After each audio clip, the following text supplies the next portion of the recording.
Thank you. Now, Mr. Sanjay Singh.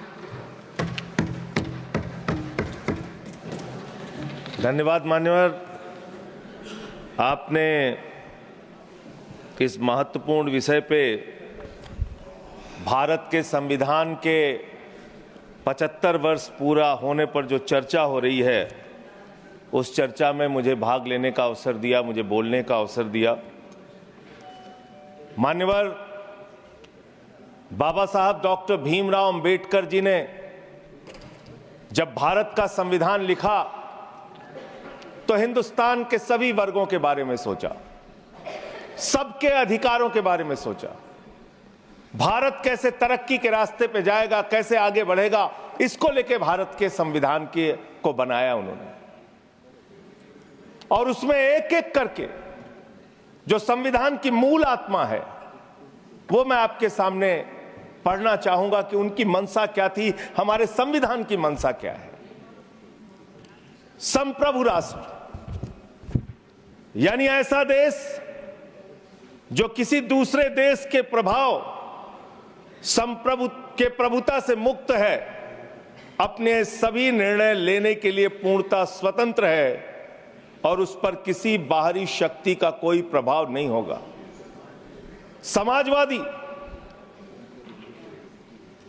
समाजवाद एक ऐसा विचारधारा है जो ये मानती है कि समाज के सभी लोगों तक संपन्नता का हिस्सा पहुंचना चाहिए।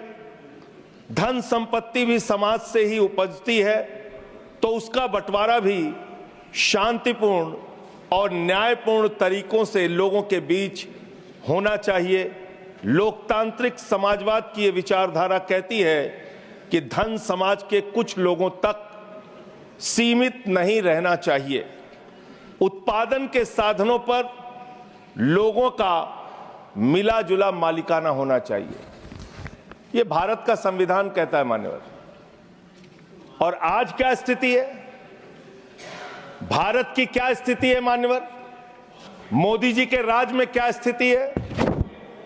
5%, देश के 5% लोगों के पास देश की 60% संपत्ति है और देश के 50% लोगों के पास मात्र 3% संपत्ति है। और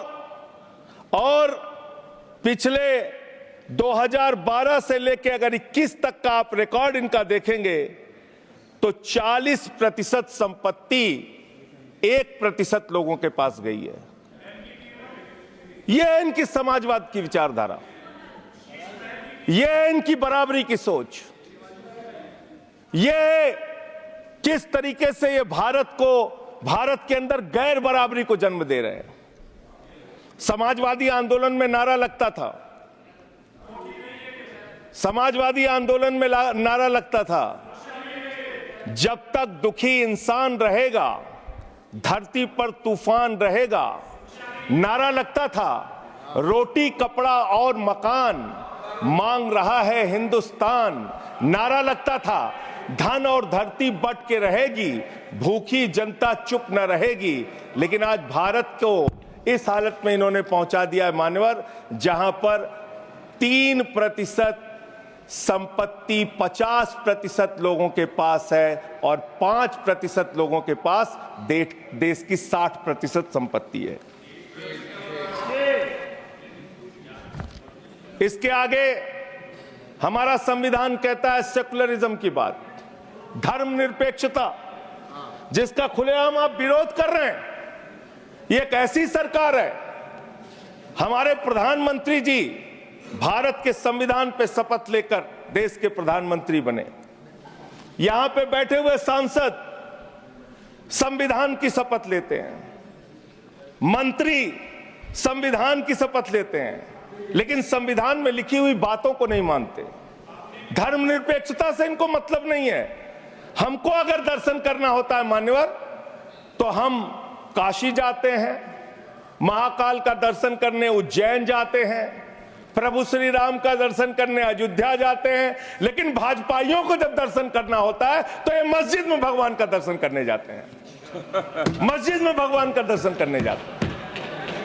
मस्जिद में मंदिर खोज रहे हैं पूरे देश के अंदर। तो इसलिए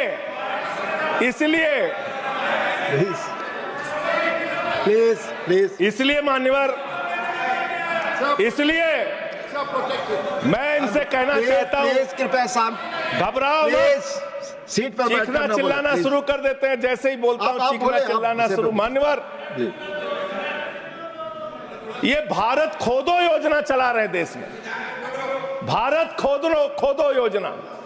अरे मैं कहता हूं, अगर इतना ही खोदना है, कल को कोई आके दावा करेगा संसद को खोद दो, कम से कम प्रधानमंत्री की डिग्री मिल जाएगी, उसका तो पता चल जाएगा कहां है। संसद खोद दो। ये भारत खोदो योजना बंद करो, इससे देश का विकास होने वाला नहीं है। आपने शिक्षा में क्या हालत की देश की? माननीय शिक्षा मंत्री जी यहां पे बैठे हुए हैं, मैं बताना चाहूंगा शिक्षा के स्तर को आपने कहां पहुंचा दिया।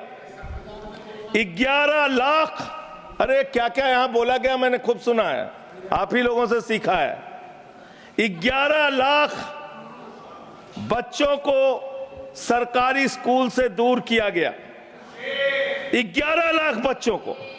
यह देश के अंदर शिक्षा की व्यवस्था है, और इसमें सबसे ज्यादा मान्यवर, अगर किसी राज्य की भागीदारी है जहां पे सबसे ज्यादा बच्चे सरकारी स्कूल से दूर हुए हैं, पिछले 8 महीने का आंकड़ा शिक्षा मंत्रालय ने लोकसभा में रखा, 11 लाख में से अकेले 7,84,000 बच्चे उत्तर प्रदेश में सरकारी स्कूलों से दूर गए।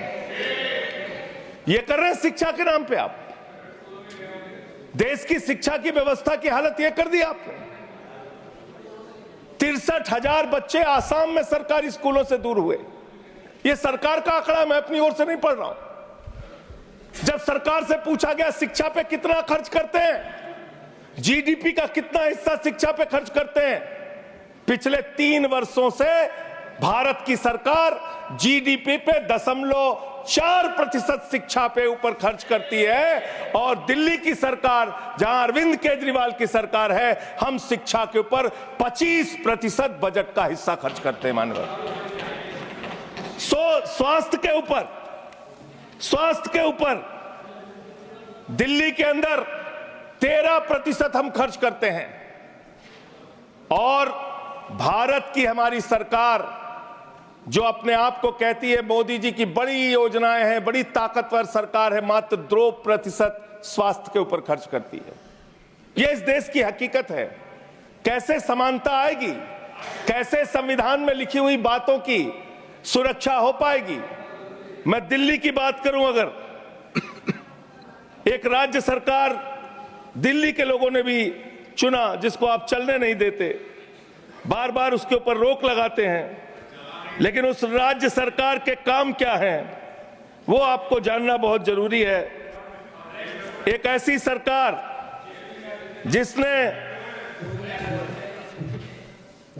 अब देखिए टोका टोकी करेंगे, बोलिए ना, आप बोलिए, आप क्यों उधर बात अभी ये लोग जब बोल रहे थे मैं चुपचाप सुना, आप बोलिए। अगर जेल वेल की बात करोगे ना, जिस दिन सत्ता परिवर्तन होगा एक भी आदमी बाहर नहीं दिखेगा। फिर ऐसी बातें मत करो, आपस में बात नहीं संजय ये जी, धमकी देने की बातें मत करो। संजय जी आपस में कोई बात नहीं, संजय जी प्लीज प्लीज, नहीं कोई नहीं, आप लोग आपस में बात कंट्रोल कीजिए सर, सभी लोग आपस में बात, प्लीज आप बैठे रहे, प्लीज। ऐसे धमकी देकर काम मत करो। आप विषय पे बोले। अडानी की दलाली करने वाली सरकार हमसे सवाल कर रही है। विषय पर संजय जी जो विषय बोलेंगे, बोलेंगे, विषय पर बोलिए प्लीज, विषय पर बोलिए प्लीज। अडानी की दलाली करने वाले हमसे सवाल करेंगे। मानिए, मुझे लगता है कि संजय जी अपना आपा खो गए हैं, और उन्होंने अपनी शब्दावली को ध्यान में रखना चाहिए, और ये जो उन्होंने शब्द वाक्य इस्तेमाल किया ये एक्सपंज होना चाहिए। प्लीज आप बोले प्लीज। प्लीज प्लीज बैठ। आप सर बोलिए। मैं दिल्ली के काम बता रहा हूं। आप दिल्ली के काम बताइए, आपस में दिल्ली टीका की टिप्पणी ना सरकार करें। ने क्या किया है मेरा सभी से संविधान की आग्रह है, रक्षा के आपस लिए? में टीका टिप्पणी ना करें। दिल्ली की सरकार ने क्या किया है इस देश के नागरिकों को मजबूत बनाने के लिए? दिल्ली की सरकार ने क्या किया है शिक्षा और स्वास्थ्य पे काम करने के लिए? दिल्ली की सरकार ने क्या किया है बाबा साहब के लिखे गए एक एक शब्द को जमीन पे उतारने के लिए? दिल्ली के अंदर शिक्षा में हमने 25% खर्च किया, स्वास्थ्य में हमने 13% खर्च किया, दिल्ली में हमने बिजली फ्री दिया। पूरे देश में पहली सरकार है जो बिजली फ्री देने का काम करती है। दिल्ली के अंदर केजरीवाल जी ने 200 यूनिट बिजली फ्री, 400 यूनिट बिजली आधे दाम पे दिया। दिल्ली के अंदर केजरीवाल की सरकार ने इलाज मुफ्त किया, पानी मुफ्त दिया। दिल्ली के अंदर सीट पर बैठकर बुजुर्गों को तीर्थ यात्रा, माननीय मंत्री, बुजुर्गों को तीर्थ यात्रा कराने का काम किया। बुजुर्गों को तीर्थ यात्रा कराने का काम किया दिल्ली की सरकार ने। दिल्ली की सरकार ने माताओं बहनों के लिए बस की यात्रा फ्री करने का काम किया। और अगली योजना आ रही है, दिल्ली में केजरीवाल मुख्यमंत्री बनेंगे, दिल्ली की महिलाओं को 2100 रुपए हर महीने उनके खाते में पहुंचाया जाएगा। हम महिला को सशक्त करेंगे, मजबूत करेंगे। संविधान पर भी जोड़िए उसको, संविधान पर बोलिए। संविधान पे बोल, हाँ, संविधान पर बोलिए संजय जी। संविधान के अंतर्गत मैं एक चुनी हुई सरकार के बारे में बोल रहा हूं। संविधान पर चर्चा हो रही है, दिल्ली में अपेक्षा होगी संविधान पे आप बोले और दिल्ली में, आप हाँ, बैठे रहे। सब बोल रहा हूं। दिल्ली के अंदर 200 किलोमीटर के मेट्रो नेटवर्क को हमने 2015 से बढ़ाकर प्लीज स्पीक ऑन 450 किलोमीटर किया। संजय जी कॉन्स्टिट्यूशन पे बोलिए। सर उन्होंने अपने सरकार की उपलब्धि गिनाई, आपने उनको नहीं रोका।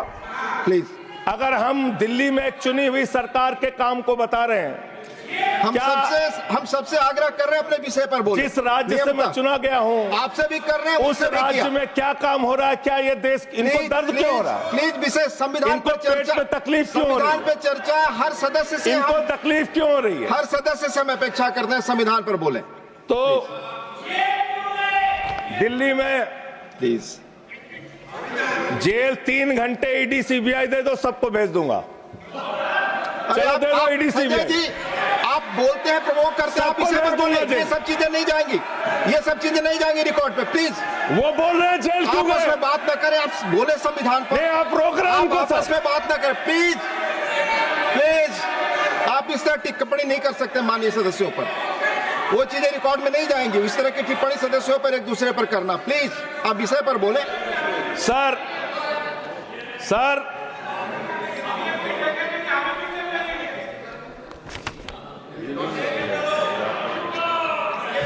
3 सर आप ही का चेहरा दिख रहा है सर। नहीं, मेरा चेहरा नहीं, चेहरा आपका दिख रहा, आप बोलिए तो सर आप बोलिए।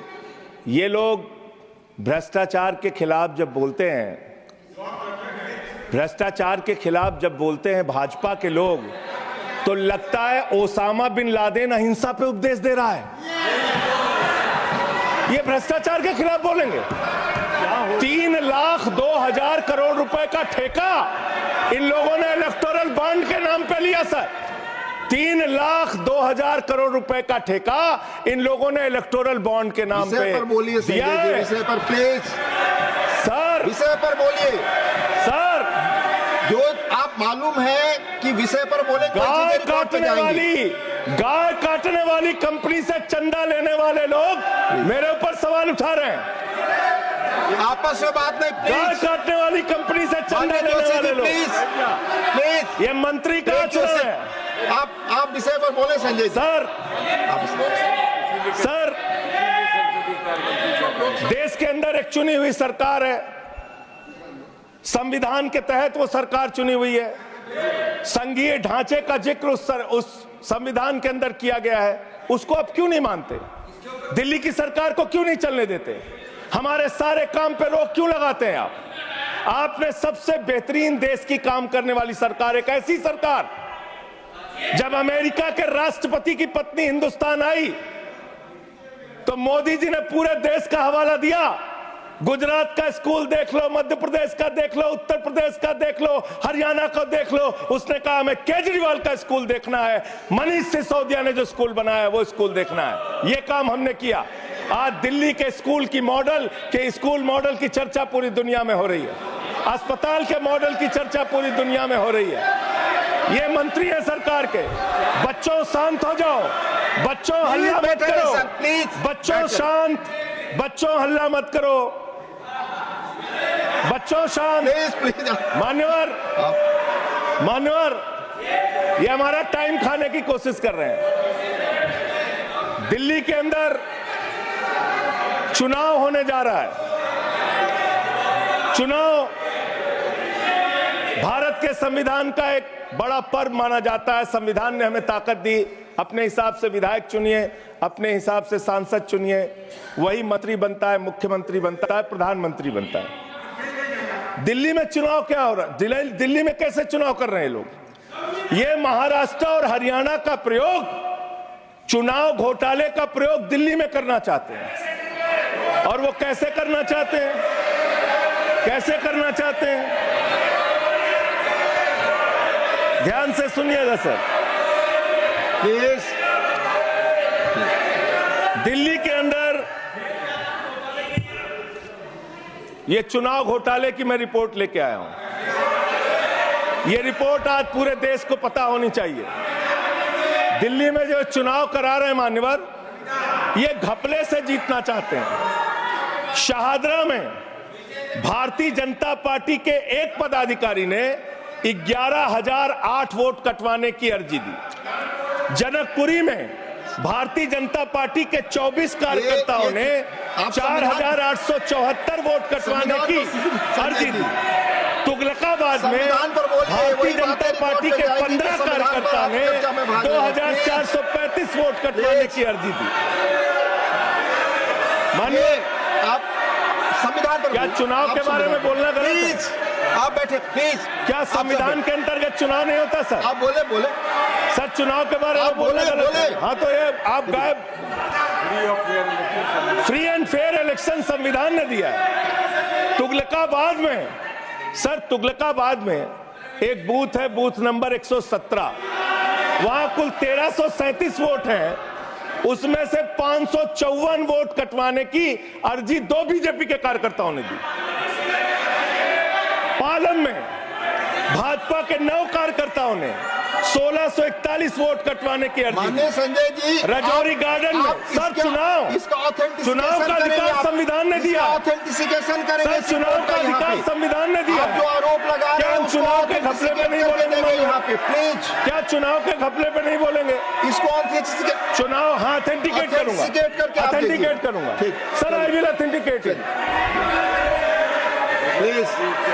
मैं ऑथेंटिकेट करूंगा सर, आपकी बात सुन लिया सर। हरिनगर में आप बैठ जाए जगह पे अपनी। हरिनगर में भारतीय जनता पार्टी के 4 कार्यकर्ताओं ने 637 वोट कटवाने का आवेदन दिया।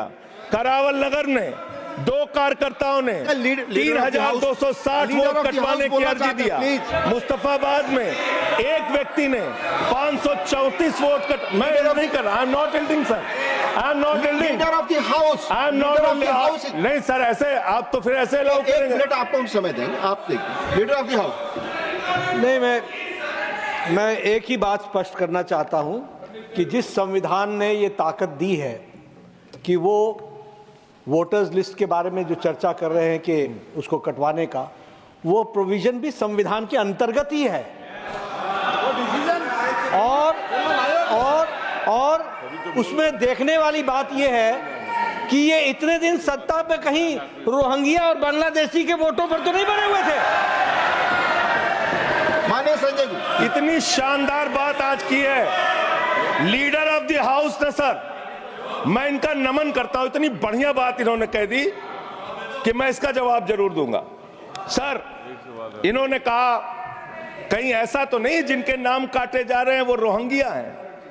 हमारे उत्तर प्रदेश के भाई, हमारे पूर्वांचल के भाई, हमारे यूपी बिहार के भाई जो 40-40 साल से दिल्ली में रह रहे हैं, अपने श्रम, अपने खून पसीने से दिल्ली को बना रहे हैं, आप उनको रोहिंग्या करें। आप उनको रोहिंग्या करें। हिम्मत कैसे हुई आपकी? हिम्मत भाइयों को रोहिंग्या कहेंगे? हिम्मत कैसे हुई आपकी? हिम्मत नहीं होनी चाहिए आपकी। आगे आगे बोले। पूर्वांचल के लोगों को ये बांग्लादेशी कह रहे हैं। मैं नाम पढ़ रहा हूं। राम सिंह बसंत विहार में रहते हैं, उनका वोट कटवाया गया। राम प्लीज बैठ जाइए। बसंत विहार में रहते आप हैं। सब बैठिए बैठिए। ये पता है सर, आपके सदन पर रखूंगा। ये हिंदू लोग हैं, हिंदू लोग हैं। इनका नाम राम है, इनका नाम राम है। राम, इनका नाम राम है। राम। प्लीज बैठे। छोटे लाल वर्मा, आप बैठे। छोटे लाल वर्मा, अंबेडकर नगर, बस्ती, आरकेपुरम, दिल्ली, इनका नाम कटवाया गया। सोनिया, अंबेडकर नगर, बस्ती, आरकेपुरम, इनका नाम कटवाने की अर्जी दी गई। संतोष कुमार, अंबेडकर नगर, बस्ती, आरकेपुरम, इनका नाम कटवाने की अर्जी दी गई। आशा, अंबेडकर नगर, बस्ती, आरकेपुरम, इनका नाम कटवाने की अर्जी दी गई। गीता, हरकेश, सुशील कुमार, नरेंद्र, सुमन, ये सारे नाम लेके आया हूं। ये हमारे यूपी के, बिहार के, ये दिल्ली में रहने वाले 40-40 साल पुराने रहने वाले लोग हैं। ये बांग्लादेशी नहीं है, ये रोहिंग्या नहीं है। इनको आपने रोहिंग्या और बांग्लादेशी कहा है। पूर्वांचल के लोग आपकी जमानतें जब्त कराएंगे दिल्ली के चुनाव में, देखना। सर आप ही दिख रहे हैं, मेरी बात तो नहीं जा रही। आप ही बोल रहे हैं। सर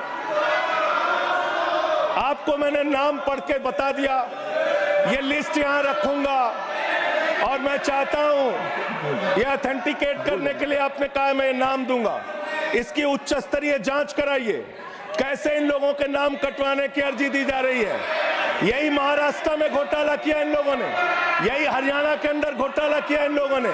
ये चुनाव घोटाले से जीतना चाहते हैं। दिल्ली में ये चाल चलेगी नहीं, याद रखना। केजरीवाल और आम आदमी पार्टी यहाँ पे बैठी है। संविधान पर बोलिए। यहाँ पे ये चाल नहीं, संविधान पे बोल रहा हूँ। संविधान, ये चुनाव ही गड़बड़ कर देंगे। इससे आगे बढ़िए। चुनाव ही गड़बड़ करेंगे तो संविधान कहां से बचेगा सर? चुनाव ही निपटाने पे लगे हुए ये लोग।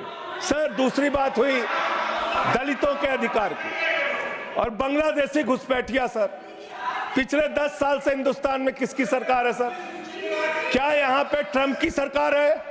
क्या ओबामा की सरकार है? यहाँ पे, यहाँ 10 साल से किसकी सरकार है? 10 साल से यहाँ पे महामानव की सरकार है। महामानव की सरकार है 10 साल से। मैं महामानव से पूछना चाहता हूं, नरेंद्र मोदी जी से पूछना चाहता हूं, अमित शाह जी से पूछना चाहता हूं, सीमा की सुरक्षा किसके जिम्मे है? अमित शाह के जिम्मे है। सीमा किससे लगती है? बांग्लादेश की, त्रिपुरा से लगती है, आसाम से लगती है, बंगाल से लगती है। कोई बांग्लादेशी त्रिपुरा से, बंगाल से, आसाम से, झारखंड पार करके, यूपी पार करके, बिहार पार करके दिल्ली कैसे आ गया? आप लोग घास छील रहे थे क्या? आपकी सरकार घास छील रही थी क्या?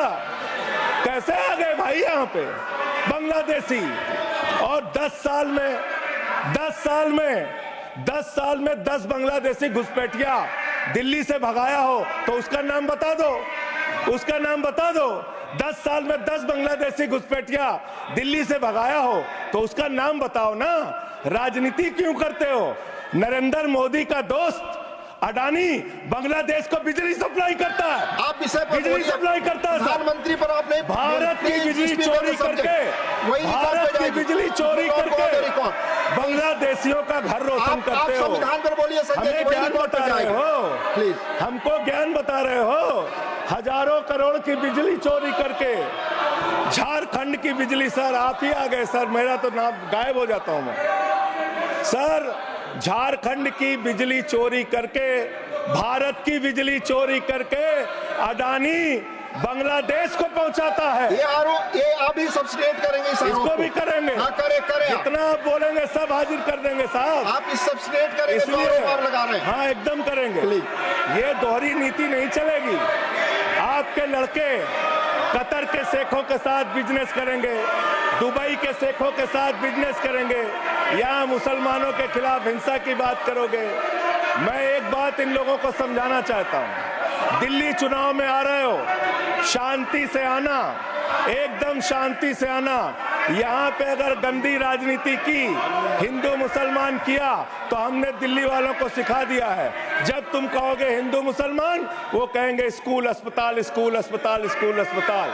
आपको मैं बताना चाहता हूँ, यहाँ किसी भी तरह की तानाशाही और दादागिरी दिखाने की कोशिश मत करना।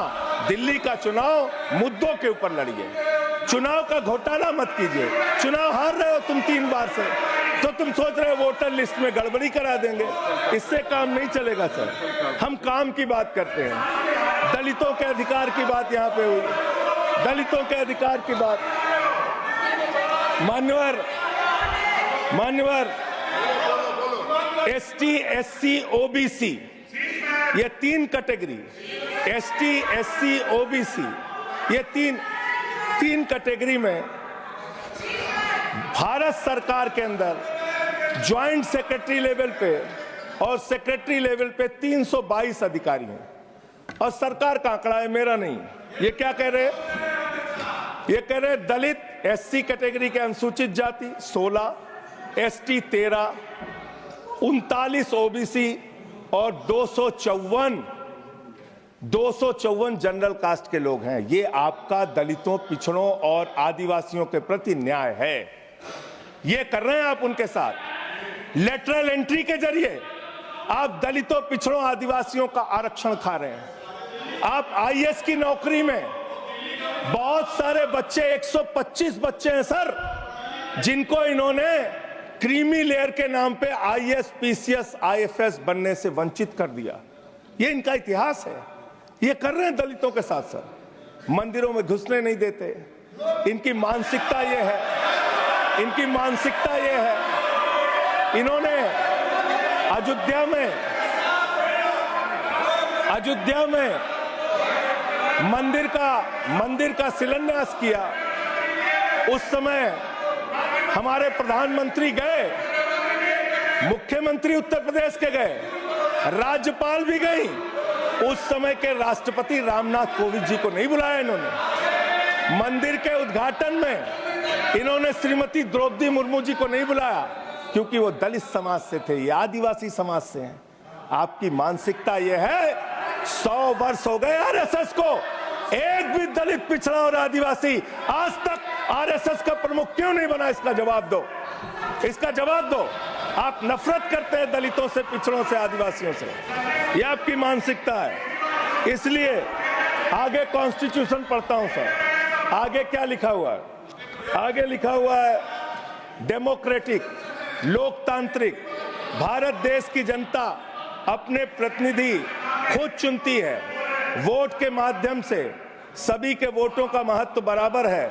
जनता के द्वारा जनता का प्रतिनिधि चुना जाता है। जनता के द्वारा जनता का प्रतिनिधि चुना जाता है। उसके बाद चुनने के बाद सरकार बनती है, और आप लोग खरीद फरोख्त करके, संविधान को तार तार करके, लोकतंत्र का गला घोट के महाराष्ट्र में सरकार गिराते हो, कर्नाटक में सरकार गिराते हो, मध्य प्रदेश में सरकार गिराते हो, उत्तरांचल में सरकार गिराते हो, अरुणाचल में सरकार गिराते हो। पूरे देश में तोड़ फोड़ खरीद फरोख्त करके सरकारों को गिराने का काम करते हो। इसीलिए मैं कहता हूं, जब ये लोकतंत्र के बारे में बोलते हैं, संविधान के बारे में बोलते हैं, हम लोग यहाँ विपक्ष की तरफ से खड़े होते हैं, चीख रहे हैं, चिल्ला रहे हैं, सोच रहे हैं इनसे डर के चुपचाप बैठ जाएंगे। एक बात याद रखना, ये देश बाबा साहब के संविधान से चलेगा, किसी मोदी और अमित शाह के फरमान से नहीं चलेगा। याद रखना, इसको याद रखना। और ये जो बार बार तुम्हारा गठबंधन ईडी से है, ईडी से तुम्हारा गठबंधन, सीबीआई से तुम्हारा गठबंधन। यहाँ इंडिया गठबंधन है, वहां ईडी गठबंधन है, ईडी गठबंधन है, ईडी गठबंधन। मान्यवर भ्रष्टाचार की बात मैं करूंगा। भारत के प्रधानमंत्री, जिन्होंने देश के बड़े बड़े फैशन डिजाइनरों को भी फेल कर दिया, इतना सज के चलते हैं। इतना सज के चलते हैं सर। प्रधानमंत्री इटली का चश्मा, आप जानते हैं, इटली आप नहीं की घड़ी, आप ये सब चीजें नहीं जानते। यहाँ हमारे नेता पे टिप्पणी हो रही है, आप नहीं बोल रहे हैं। आप नहीं बोल सकते। हमारे नेता पे टिप्पणी हो रही है, आप नहीं बोल रहे हैं। प्रधानमंत्री पर आप टिप्पणी नहीं कर आप सकते। हमारे नेता पे संवैधानिक केजरीवाल पे टिप्पणी हो रही है, आप नहीं बोल रहे हैं। आप please speak on the subject. हमारा टाइम बचा है सर। हाँ, तो आप बोले सब्जेक्ट पर बोले। सब्जेक्ट पे बोल रहे हैं। हाँ, ये टिप्पणियां नहीं जाएंगी आपकी रिकॉर्ड पे। सर बच्चों शांत हो जाओ, बच्चों शांत हो जाओ, आप स्पीक बच्चों शांत, प्लीज स्पीक। बच्चों शांत हो जाओ बच्चों। मानवर, न्याय की बात, भारत का संविधान सभी नागरिकों को सामाजिक, आर्थिक, राजनीतिक स्तर पर न्याय देने का वादा करता है। ये न्याय दे रहे हैं भारत के लोगों को सर, ये न्याय कर रहे हैं भारत की जनता को, ये न्याय दे रहे हैं। आज चुनी हुई सरकारों को प्लीज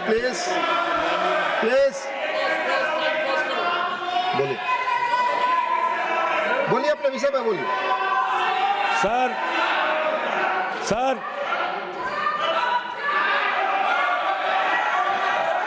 ये अगर यहाँ नारा लगाएंगे, आप इनको रोक नहीं रहे हैं। मैं बोल रहा हूँ उनको भी और आपको भी। वो नारे लगा रहे हैं, आपने शुरू किया।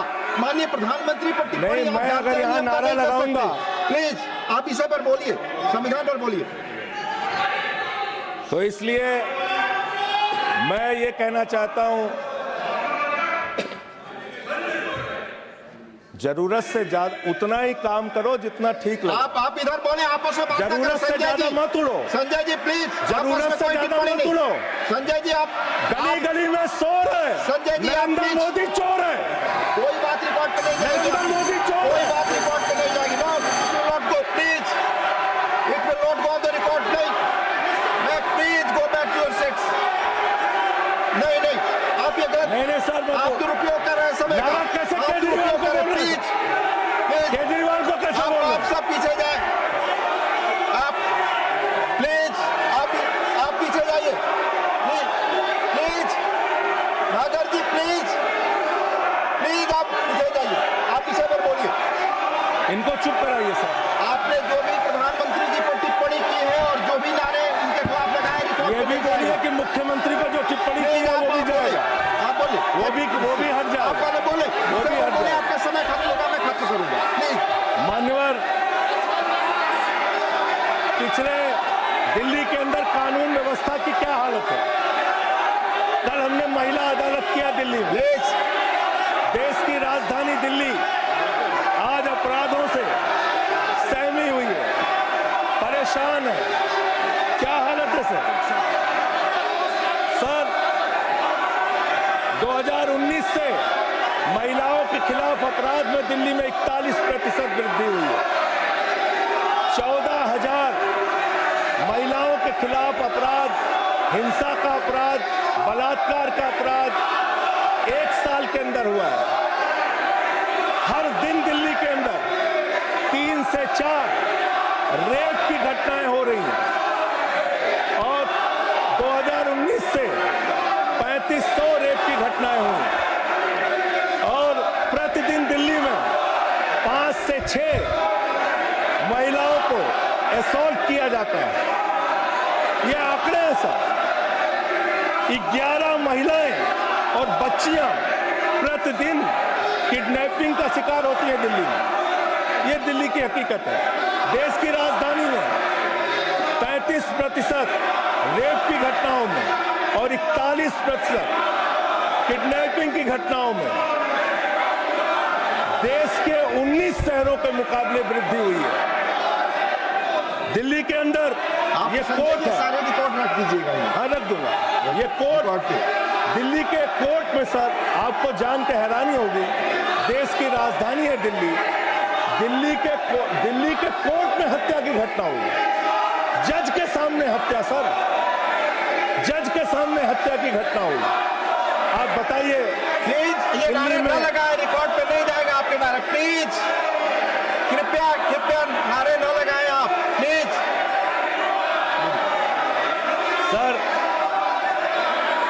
सर, दिल्ली के अंदर कोर्ट में हत्या हुई। देश की राजधानी में राष्ट्रपति रहते हैं, प्रधानमंत्री रहते हैं, उपराष्ट्रपति रहते हैं, सारे लोग रहते। सर, मेरा वीडियो नहीं आ रहा। आप बोलिए, सारे लोग रहते हैं वीडियो देश की राजधानी में, और इस देश की राजधानी की अदालत में हत्या हो रही है।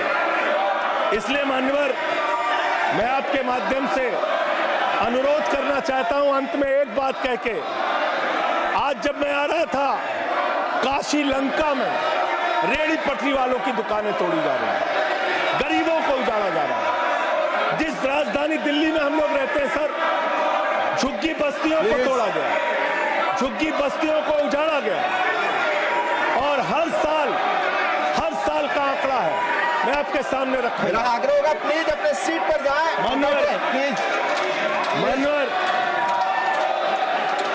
मान्यवर, एक बशीर बद्र की लाइन है, लोग टूट जाते हैं, बस खत्म हो रहा है। लोगों के घर उजाड़े जा रहे हैं सर, फिर आप ही का चेहरा आ रहा है सर। गरीबों को घर उजाड़ा जा रहा है दिल्ली में। बशीर बद्र की एक लाइन के साथ अपनी बात को खत्म करूंगा। लोग टूट जाते हैं एक घर बनाने में, तुम तरस नहीं खाते बस्तियां जलाने में। लोगों को उजाड़ना बंद करो। तुमने अयोध्या में उजाड़ा, तुमने काशी में उजाड़ा, तुमने दिल्ली में उजाड़ा। ये बुलडोजर राजनीति से देश का भला होने वाला नहीं है। ये चीखने चिल्लाने से कुछ नहीं होने वाला है, और तुम्हारी तानाशाही के आगे झुकेंगे नहीं कभी। धन्यवाद। ये नारेबाजी लगा के धन्यवाद संजय जी, धन्यवाद, बहुत बहुत धन्यवाद। धन्यवाद। प्लीज माननीय लीडर, प्लीज माननीय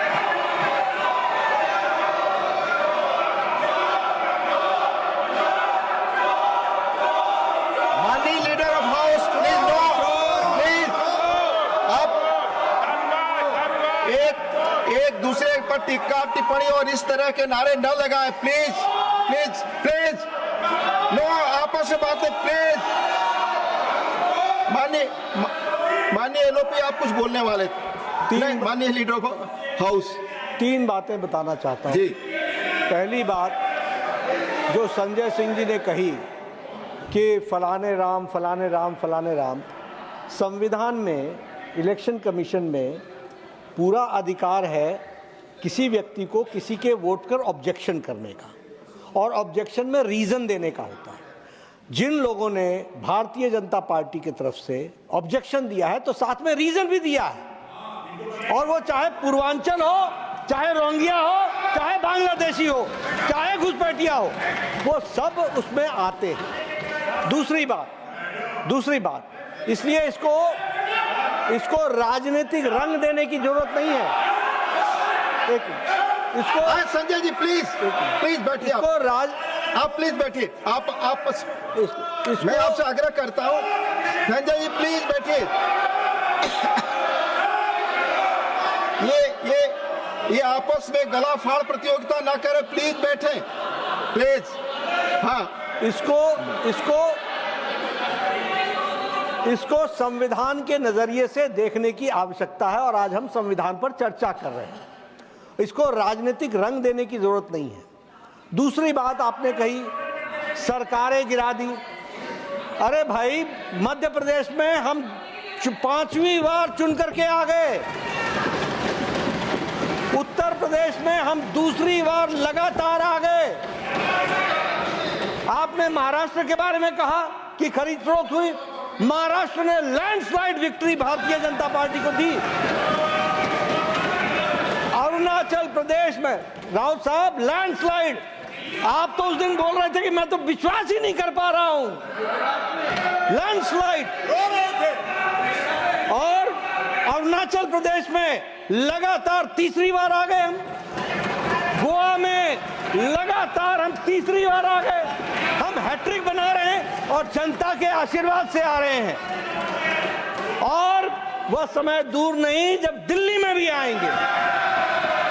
लेकिन मैं संजय जी से यह जरूर कहना चाहता हूं कि भावनाएं कभी भी सीमा को क्रॉस नहीं करना चाहिए और इस सदन के डिबेट को जहां जहां आपने उसका स्तर नीचा किया है, उपसभापति जी आप जरा रिकॉर्ड देख करके उनको एक्सपंज करने की कृपा करेंगे, इतना ही मैं देखा जाएगा।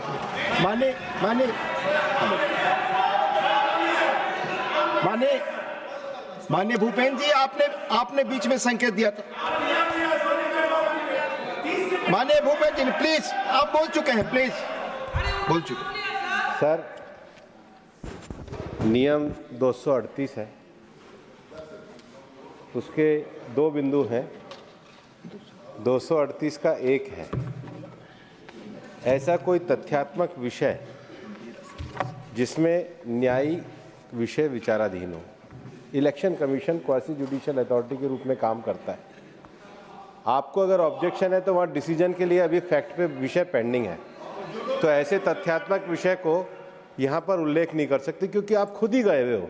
तो इलेक्शन कमीशन की क्वासी जुडिशियल डिसीजन है, आप यहाँ चर्चा नहीं कर सकते। दूसरा, 238 का 4, राज्यसभा के किसी निश्चय पर जो भी मोशन हम लेके आते हैं उसे रद्द करने का प्रस्ताव के अतिरिक्त आक्षेप नहीं करेगा। आप संविधान के अतिरिक्त जो भी बोल रहे हैं वो आप गलत बोल रहे हैं, नियमों के तहत आप उसको हटा दीजिए। धन्यवाद। माननीय संतोष कुमार पी, माननीय संतोष कुमार पी, आप बोल चुके हैं संजय नहीं।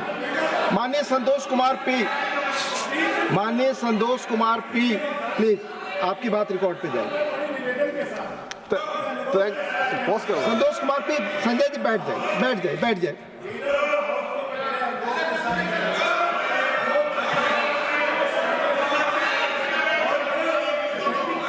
कह रहा हूं, जो व्यक्ति एक जगह पे, मान लीजिए ठीक है आपने कहा, जो व्यक्ति 40 साल से एक जगह पे रह रहा है, क्या उसका नाम?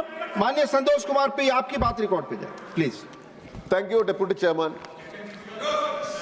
Sir, the Constitution